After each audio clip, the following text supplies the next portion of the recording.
Hello guys, আজকে আমরা বানাবো তালের বড়া। তোমরা সবাই কেমন আছো? আশা করছি সবাই ভালো আছো। তো এই তালটা প্রথমে ছুলে ভালো করে মেখে নিয়েছি। মেখে নেওয়ার পরে এর মধ্যে কিছু অ্যাড করব।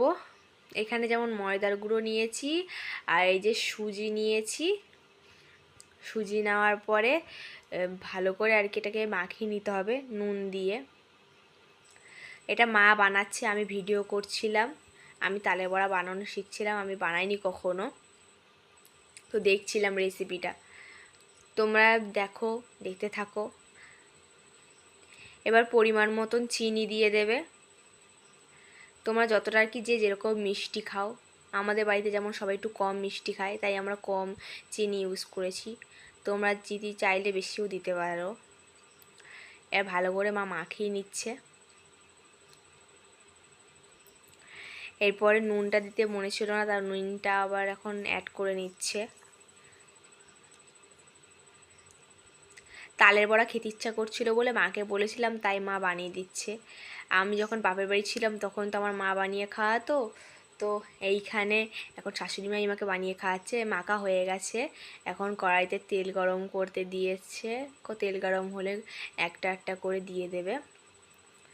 গরম হয়ে গেছে তেল, এবার এটা দিয়ে দেবে একটা একটা করে।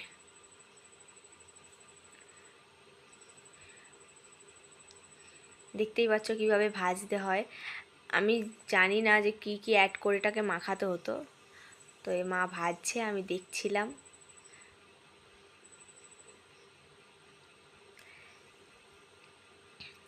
তোমরা চাইলে বাড়িতে সহজেই বানাতে পারো, বেশি কিছু করার বেশি কিছু দেওয়ার প্রয়োজন নেই, হালকা কিছুতে ভাজলেই হয়ে যাবে। মা একটা করে ছেড়ে দিচ্ছে তেলে, কি সুন্দর ভাবে। আমি হলে তো তেল ছেটার ভয়তেই পালিয়ে যেতাম। এখন ভাজা হয়ে গেছে, এই দেখো তুলছে, লাল লাল করে ভেজেছে। এই যে আমার মা ভাজছে, আমি দাঁড়িয়ে দাঁড়িয়ে দেখছিলাম কিভাবে ভাজছে।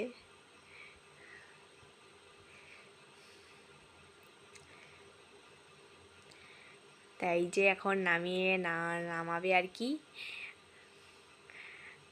আমি আর ক্যামেরা করার সুযোগ পাইনি, সত্যি করে ওই যে কটা নামিয়েছিল থালায় নিয়ে আমি খেতে বসে গেছিলাম গরম গরম। অবশেষে ভাজা কমপ্লিট। এই দেখো কেমন হয়েছে গাইজ। লাইক কমেন্ট শেয়ার করে দিও, সাবস্ক্রাইব করে দিও।